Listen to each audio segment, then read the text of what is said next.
What's up guys, and welcome to this review of Star Wars Andor Season 1, the latest Star Wars TV show on Disney+. This one focusing on the character of Cassian Andor leading up to the events of Rogue One, a Star Wars story, when he is sort of recruited to join the rebellion. So, in a nutshell, what did I think of Star Wars Andor Season 1? I think it's good overall. I don't think it's great, I don't think it's bad. I think that the season has a lot of moments that are great, a lot of episodes that are great, but I do think there are some elements of the show which are bad as well. But for the most part, it's consistently good. For the most part. So, Star Wars Andor, this is a 12 episode run. It's the longest live action season of Star Wars TV thus far. It got an interesting setup, an interesting formula, in that it's primarily told in 3 episode arcs. So you've got the first 3 episodes are all set on Ferrix, about Andor, basically establishing who he is, where he's from, his relationships and so on, and then propel him into the rebellion and what happens next. The second arc is a heist. The third arc is a prison break kind of sequence. And then the fourth arc, I'm not even going to get into. So, because of this setup, it means that you've got 2 episodes building up to something, and then a big episode which is all payoff. The problem is that these 2 episodes building up to them are rarely as good or as interesting as the payoff. Particularly the first 2 arcs, the first 6 episodes of the season, I do think are the weakest episodes of the season. So, you've got 2 episodes building up to his escape from Ferrix. Those 2 are very slow episodes. They do a lot to establish the location and some of the characters and the community there, which is all great, but there's not a lot that actually happens there, not a lot of entertainment value to be had in those episodes. You then got the second arc, which is the heist. Again, a lot of build-up, establishing who's in this heist, what the stakes are, what they're going to be doing, and then you've got this big payoff. But a lot of the stuff that they're building isn't as entertaining as the payoff. And this leads into what I think is one of the biggest problems with Andor, is that it's trying so hard to not be a Star Wars show. So I think this is a Star Wars show for non-Star Wars fans, and I think that's a great thing. It'll draw people in. But at the same time, I feel like it's kind of missing the point, and it's not going to satisfy everyone. I think this is the least kid-friendly, the least family-friendly Star Wars product ever. It's actually very mature for Star Wars. Some of the dialogue is a bit more sophisticated and nuanced and detailed than you normally get in Star Wars. Some of the language is a bit more adult in Star Wars. There's a lot of swear words, a lot of profanity. There's even like hints at sex scenes and so on in this show early on, not so much later. So yeah, this is an adult Star Wars show, and personally I think that's great. I think we need more variety, we need more big opportunities and big chances to mix things up in the Star Wars universe, and I love that they've went for this, but I don't think they've nailed every element of it. But ultimately, the big problem, as I've already established and hinted at, is the pacing issues. The show is slow paced. Unless you're in one of the big payoffs to one of the arcs, one of the stories that they're telling, I think there's a lot of editing issues. I think there's a lot of slow pacing that really doesn't do a huge deal. I think there is a way in which you could speed things up and still get the story across, still get the character moments across.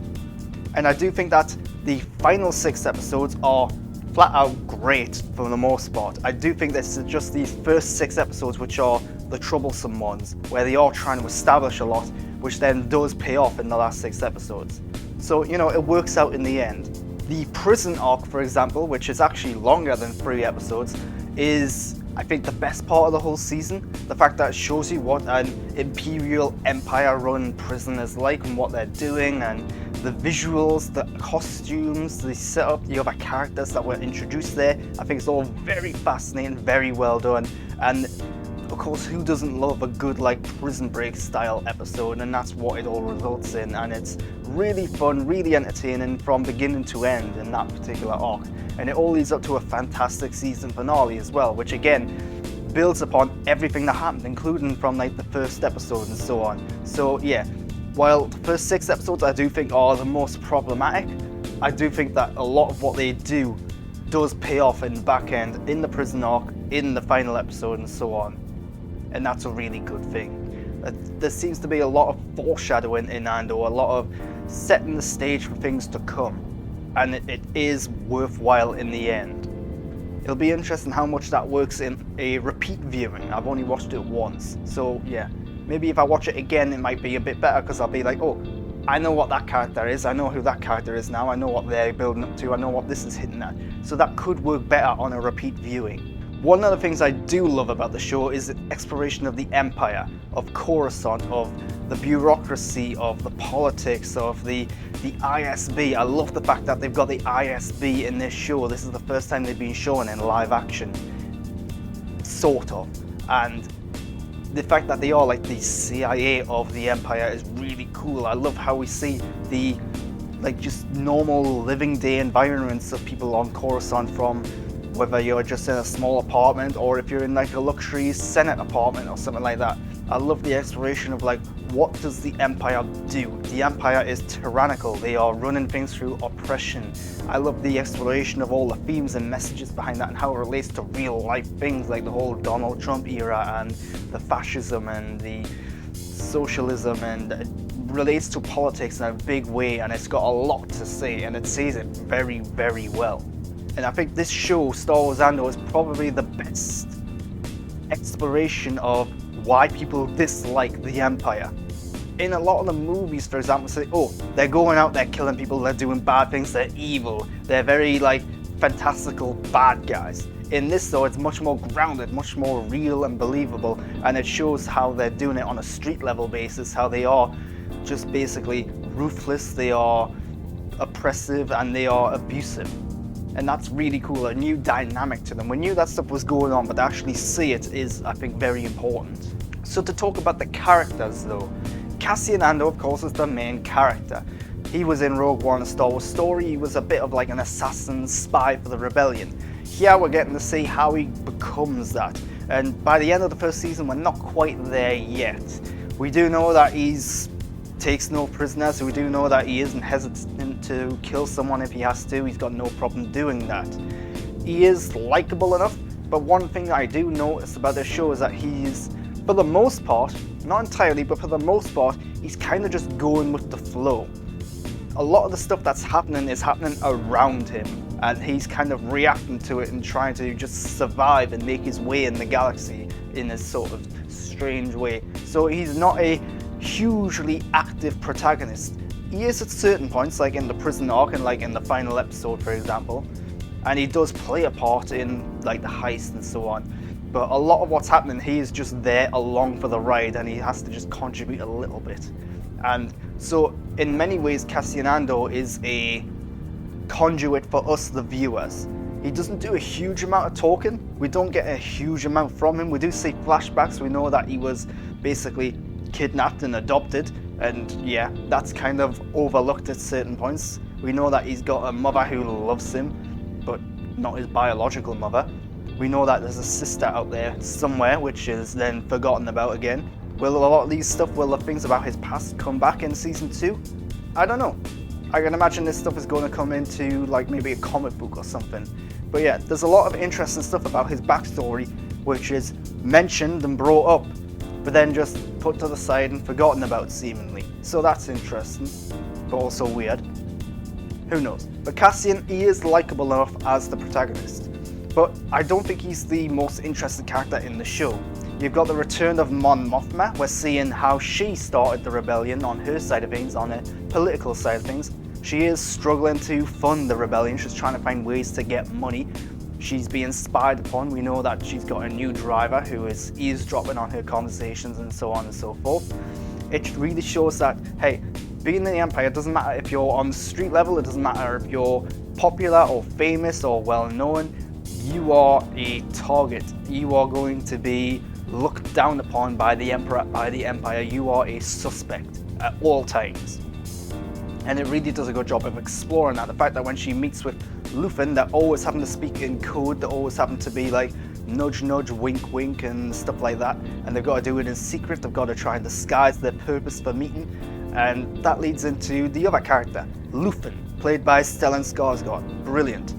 In many ways, he's the actual villain of this show. He is a rebel who is not afraid to play dirty, who is not afraid to get into the dregs and do the bad, necessary things to form this rebellion. I think what makes him one of the more interesting characters in this show is that he is putting everything on the line for this rebellion, for this war. And yet, from what we know of Star Wars and the movies and Star Wars Rebels and so on, he's not there.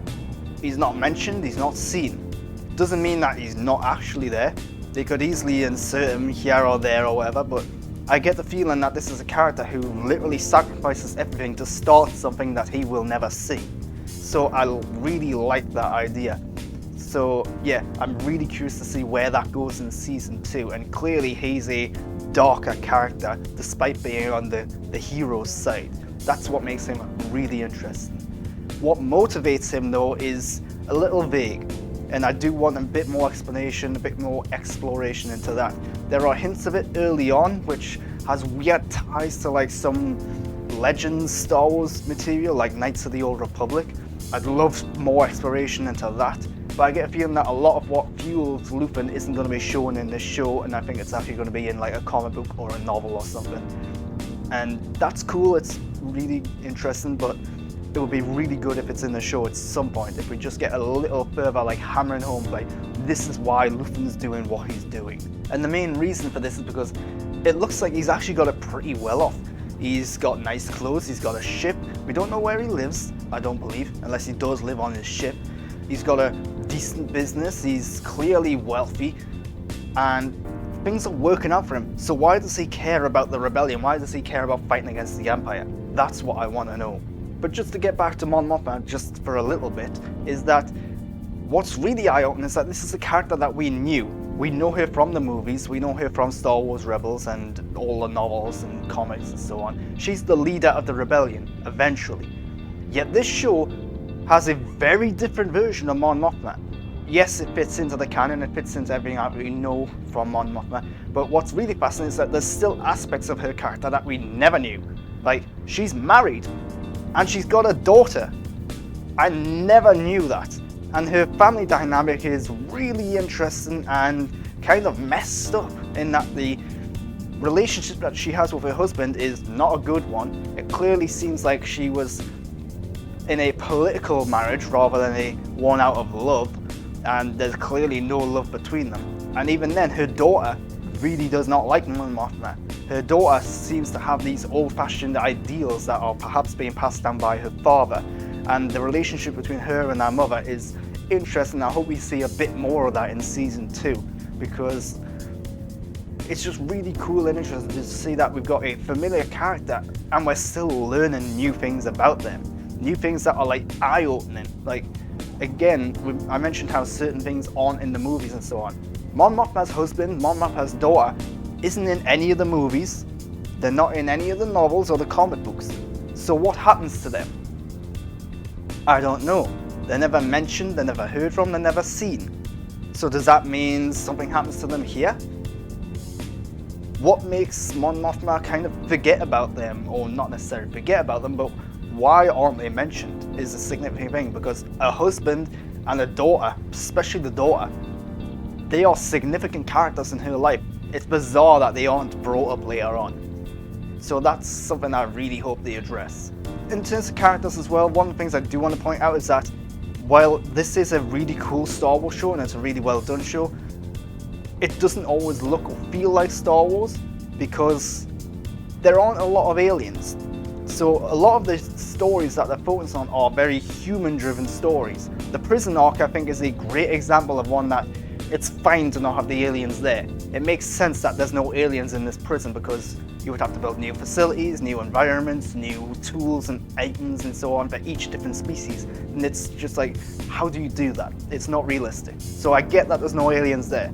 But a lot of the aliens in this show are in the background. They're just like, the characters run by them or they're just like hanging around and stuff. And even then, there's not a lot of them. There's only like a few here and there. I get a feeling this is a cost-cutting process thing or a result of budget reasons, because after all, it costs a lot of money for the prosthetics, the makeup, the costumes, and of course the extras.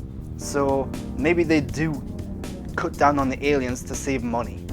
I don't know, but it is disappointing because it does mean that at times it doesn't always look or feel like Star Wars. And none of the main characters are aliens. Every character in this show that speaks or has a significant role is human. But one of the main villains of the show is this character called Cyril, who starts off as like this corporate police officer who is a by-the-books police officer. He wants to make a name for himself. He wants to do what he thinks is good in the galaxy, and that means he's on the side of the Empire. He likes the order, he likes the law, and Cassian Andor messes things up for him. So he becomes fueled by wanting to get back at Cassian throughout this whole season, and it takes a long time for him to get there. A lot of this stuff with Cyril I do think is kind of forced in a little bit. It's very interesting, it's good to see his family dynamics, it's good to see where he's from and where he lives and so on, but at the end of the day, I don't think we needed quite as much of it. We do get to see his relationship with his mother, we do get to see like, right, he is not clearly in a good relationship with his mother clearly does not like him, or doesn't like him very much at least, so that's interesting. It does make him a compelling, interesting bad guy, and by the end of the season I do want to see him take on a more active role as a bad guy. And I do want to give a shout out to Kino Loy. Kino Loy is a character who shows up in the prison arc and is played by Andy Serkis, and it's a great performance across the board. He really cements this character who believes in something, believes that he's done wrong. We don't actually know why he's in prison. Obviously he must have done something bad. Well, actually not obviously. The whole thing about Cassian getting in prison is that he ends up in prison because he just basically looks at a stormtrooper the wrong way, and yeah, the stormtrooper's like, hey, you're in prison now, you're done bad. And yeah, so a lot of these prisoners are there for reasons that aren't explained or aren't justified, and I do think there's a lot to explore about Kino Loy. The fact that he does essentially become this leader of this prison rebellion, this prison escape, and his whole arc from being a stern-faced and authoritative prisoner who's playing things by the book because he just wants to get out of there on legal terms, only to then slowly discover that, hey, this isn't going to go the way that he wants. These guys running this place are not fair. I think it's a fascinating performance, and I hope he gets some attention come award season for it. Andy Serkis has always been a great actor. He hasn't always gotten the recognition for it. But it is worth saying that the acting across the board from every character, big or small, is just great. It's really well cast, really well acted. I do just hope we see more aliens, I do hope we see more diversity in the future. There is a diverse cast of character. You've got people from the LGBTQ+ community, you've got black people, you've got white people. There is a wide variety and diversity of human characters. I just need more aliens. One of the notable things about this, we're getting into some miscellaneous points now, just to wrap things up, is that this is shot primarily on location in real physical locations and sets and environments, and it looks gorgeous. This is the best looking Star Wars TV show so far because it feels so real.